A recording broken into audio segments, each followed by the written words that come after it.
It's only a game. Why you have to be mad?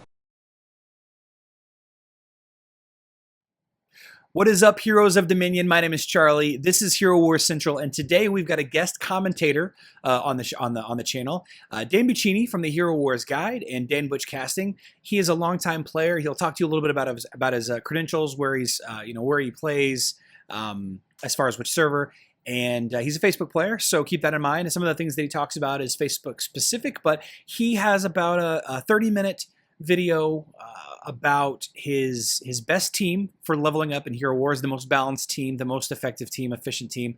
I mentioned this a couple of weeks ago in a Kira video, and a couple of you have been asking about it, and we finally got it edited and put together for you. So very excited for you to check out these two episodes of Dan Buccini guest commenting on Hero Wars Central. So if you find this video interesting or helpful or informational, please consider subscribing, hit that notification bell so you'll get notified anytime I upload a video. And yeah, I hope you enjoy this other point of view. Now, this is all of his opinion. He's a much better, more experienced player than I am. So please listen to what he has to say and let me know in the comment section down below how you feel about his ideas. Hello, Charles and Hero Wars Central. How's it going? You don't say. Oh, really? Tell me more. Well, this is Dan Buccini here with Legion on Server 13, an excellent guild with a bunch of good friends I've been playing with for a couple of years. And I'm also with the Growler Nation, which recently moved from server 14 to 6. So, not the most popular when you're the invaders, but the Growlers invaded my server, my home server, about 9 months ago, and became really good friends with them. And it's an excellent group of people. So to Legion and to the Growlers, this one's for you. Everybody crack open your favorite carbonated beverage. Alright. Today's topic is, I do run 2 accounts, and my smaller account is one that I've learned a lot on. And also I found adventure mode to reveal a lot. So I'm Dan Butch Casting. I write the hero guide that often there's some stuff that Charles references out of the guides, and usually gives me a good link. But when I started over, I kind of stumbled upon a different build than is normal. So I've been on a few servers, and you always see Twins teams at the top. You see some Kark teams or Jew teams. You're starting to see Satori. You're starting to see Anvari. So it's never a bad thing to see what your server is doing and what is working, what's working well, and to respect that. As a fan of the game, in particular the hero side, I tend to want to find a value or a purpose or place for all heroes. And I could say before Pets and Adventures, it really seemed like there were a lot of heroes that were not very purposeful, not very good, not able to be built around. And I think now we have a little more customization with the patronage and the pet, and it does bring a lot more heroes into the fray. With some of the newer heroes added, in particular Martha, really breathed new life into healers, and Celeste as well, that the healing route was just not adequate. And I really think they brought in Martha in particular to compensate for the boost or the bonus that you're going to get out of all the added attack from the pets. So with the pets doing more damage, now you can survive more. So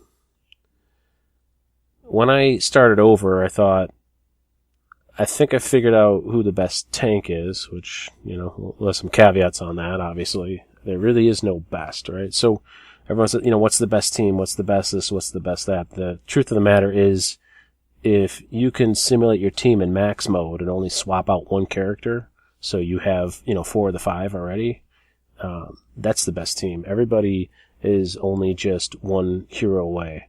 And that really is the measure, because there's a counter for every build. And if you figured out the team that can't be beaten, congratulations, right? The developers will release a hero to beat you. Or reissue one, and that really gets to the heart of this team with my rebuild. I wanted the heroes to mostly be pretty easy to get, or to at least have a clear plan when starting out who to level up. So in the very beginning of the campaign, you get Galahad, and you very quickly get the Staroth as well. And I really think those two tanks are pretty good, and they can stay with you for the entire campaign. But what I did was I started getting Kiera stones the second I unveiled her location, and so when I started over, I had Kiera, her soul stones, and I really wanted to build around her. And my initial thought was to do Astaroth and Kiera. And I like Astaroth a lot because his skills, in particular Demon Allegiance, it protects the lowest health hero. It transfers damage to Astaroth, and it burns some off like it never happened, like it never existed. I know Kiera is a very fragile hero, and she's capable of doing a lot of damage. I didn't really fully understand the descriptions of her skills until Adventures mode. Right? In Adventures mode, there's some locations that reduce 80% physical attack, or reduce 80% magic attack, or reduce 80% pure attack. And I thought, here's a physical attack hero, I'm going to have to sit her out whenever I have a reduced physical location. But that proved to not be true. It proved that the reduced pure damage location was more of a detriment to her than the reduced physical damage location. So, rereading her skills, there's one in particular. I'll open it up right now, and it is the Dancing Blades. I think it used to be called the Ricochet. The blade can ricochet between enemies, and it must deal pure damage. She also has her ultimate, which is really good. The passive skill, the enemy's armor is lower than Kira's armor penetration. Her basic attacks deals extra damage. That extra damage might also be pure damage. Nothing in the descriptions of her weapons really say pure damage, but it's observable that she is outputting a lot of pure damage. And previously it was like, Galahad did a little, and that Cleaver does a little, and you thought, hey, Heidi was the one who really did the pure damage, but we can't quite make that work. But through observation, Kiera is outputting a lot of pure damage, and for those who don't know, it's basically just damage that goes right against, takes off the hero's health right off the top. Armor does not reduce it. Magic defense does not reduce it. It's just pure damage. So her skill, she has a speed up skill too. She has a lot of really nice things that are very, very, very offensive, but the Dancing Blades, which is her blue skill, and the Piercing Pain, which is her purple skill there, must be introducing some pure damage somehow. And the Blade Whirlwind is her ultimate. But even without her ultimate, so if she's going up against a hero that's just draining her energy, she's still dealing a lot of damage. So what's nice about starting off and building around Kiera is now I'm not worried about, at least in the campaign and the tower, I'm not worried about matching her against weak magic defense or against weak armor. I'm just putting her on there to be, she is a glass cannon and she's very offensive, but that's exactly what I'm fielding her for. So to build a team around her, I already explained why I like Astaroth, because of that Demon Allegiance and the Resurrection. I'm basically going to be counting on Kiera to do all the heavy damage, and to keep her alive, I really wanted Martha in the team. Martha's not easy to get, but you do get the monthly chests, and you can start collecting her. And even at low level, don't get too obsessed with leveling up the stars. Whoever you're investing in, the glyphs and the artifacts, especially on Martha, target her health, get her up there so she's healing a lot, and even less than absolute star, she can do really good for you. And when I started over, they gave me Celeste in one of the initial chests, and I thought, why not? I thought of her as a manual hero that, and I'm like, I'm starting over. Let me play more in manual and try this out. But I found that Celeste is very useful because she doesn't necessarily heal as much as Martha, but she targets your lowest health hero. And with a star off, protecting and redirecting damage, and Celeste healing, they can extend the life of a relatively fragile hero like Kira a lot. And also, the Black Flame skill will negate some, if not all, of the enemy's healing. And I'm opening up that skill right now to just take a quick look at that, and that is the whole dark form, light form. When she switches to dark form, she creates a cursed flame. So it's part of the Two Fates skill. It's really nice. And there's a percentage of her level up depends on her magic attack, which her skins boost that, right? It depends how much healing she could block. So you can out heal her, but it's really nice what she takes down, and in particular, she really is good at stopping some of that vampirism healing on heroes. Really good at taking down that corrupted Galahad or corrupted Cleaver. So I thought, when I started over, I just wanted one healer. How am I really going to make two of these work? And I did. So I wound up sticking Nebula in there too. So the way that lines up is a star off Kira, and then I have Celeste, Nebula, and Martha. And Nebula boosts magic attack or physical attack. And her ultimate's going to boost physical, which helps Kira. But Martha and Celeste are going to get boosted by that sphere and really boost the healing. And it kind of made this healing battery. And I thought, that's pretty impressive. But to get through the campaign and all that, Nebula's also a little harder to get. I wound up putting in Celeste, Martha, Lars, Kira, and Istaroth. But before I got Lars, I was running Galahad and Istaroth. And I cannot tell you how well that worked. It worked very well. Galahad really helps offensive heroes, really boosts that physical attack. Galahad could be used in place of Istaroth. I tend to really like his skills almost to a detriment, that I want to keep my high damage dealer alive. They're usually all low health. And I go more defensive route. But if you really want to go offensive, like your entire plan is just to kill fast before you get killed, you really want to you might want to just do Kira with Galahad and with Martha, and it'll probably work just fine. When I put Lars in the team, so Staroth, Kira, Lars, Celeste, and Martha. Now my healers, the low health, it's bouncing between Lars and Kira, but I now am doing something pretty impressive.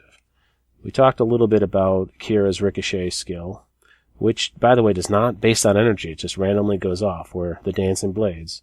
And Lars has a skill, just opening this up now, and it is called Chain Lightning.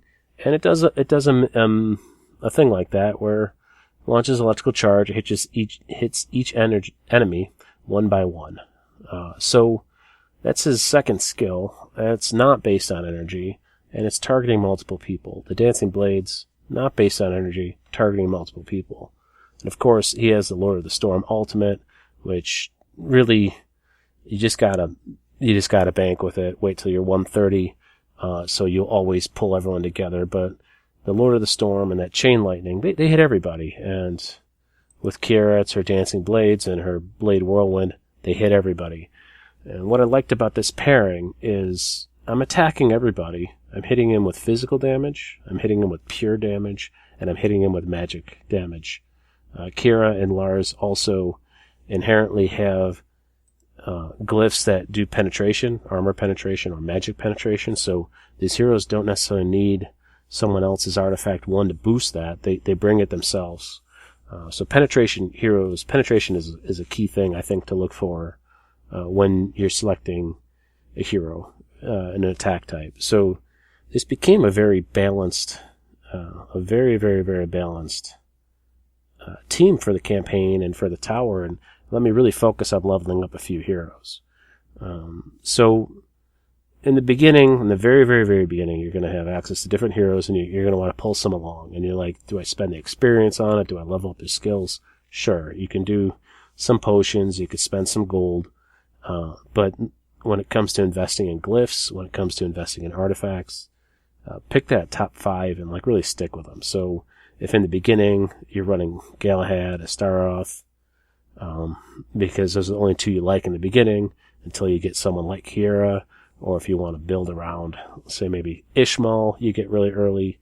Wait till you get that hero that you want to be really offensive and pile in those long run, harder to get artifacts. So basically, a lot of people get caught up on the stars. Like, I got a hero to absolute star, so this must be really, really good. That's kind of a fake out. It is good, but what's better is your artifacts and your glyphs. So that's really where you're making the commitment to one hero type or another. So I like this team a lot because almost everybody in the world says you have to have Jorgen. Jorgen's the best hero in the game. He takes away energy. He prevents you from doing ultimates. When I field Lars and Kiera, even going up against Jorgen when I'm not doing an ultimate, I have Chain Lightning, I have Dancing Blades. I'm still doing a lot of damage. Now, if I leveled up high enough and I chose maybe one of my 2 healers, I could put in Jorgen. Maybe I have Celeste. I don't have Martha. I can do Jorgen instead. Or I have Martha, not Celeste. And that's fine. They're harder heroes to get in the beginning. If you don't want to run a Jorgen team and you still want to do some energy manipulation, that is one thing that Nebula offers as well. She's a little bit slower in her impact isn't as dramatic, but you can manually control her ultimate to end at any point in the enemy team, and it pretty much strips them of their energy. So you pick the one hero whose ultimate you fear the most, and that's the one that you drain their energy to prevent them from going off. So once again, more powerful and manual, but Nebula has a lot of utility. But the starting team that I'm running almost all the time here is Lars, Kiera, Astaroth, Martha, Celeste, and I'm amazed how far I've been able to get in the campaign with those heroes. This account is only 129, and it's already hit chapter 15. I have that written up in my hero guide. Pretty impressive stuff. It's been somewhat competitive player versus player, so a lot of times you have to be a little more committed to one attack type, or you may have to use Jorgen, or you may run into someone who's just going to stop you. But there's been some instances where, sitting at 320k, I've been able to beat a 400k team, stuff like that. So it's all matchups. Like I said, you just have to be one hero away. And I'm going to talk a little bit about that. And this team is just good because you could branch anywhere. When you wind up, let's say we pull out Celeste, we have Astaroth and Martha, which I believe is a very good combo for keeping one low health hero alive. Martha heals Astaroth a lot. Astaroth has Demon Allegiance, which is just shunting damage from the low health hero. You can get a lot of mileage out of that. You put those on the ends, and you put Nebula in the middle. This could be its own segment, or we can, Charlie, if you want to edit this or whatever, we can talk about Nebula. So if I have Astaroth and Martha on the ends, and I have Nebula in the middle, in position 3, I can now put one hero in front of her and one hero behind her. And in this case, I like Kiera and Lars there for reasons I've explained. They have the good ultimates, and they also have those auto hits, the Chain Lightning and the Dancing Blades.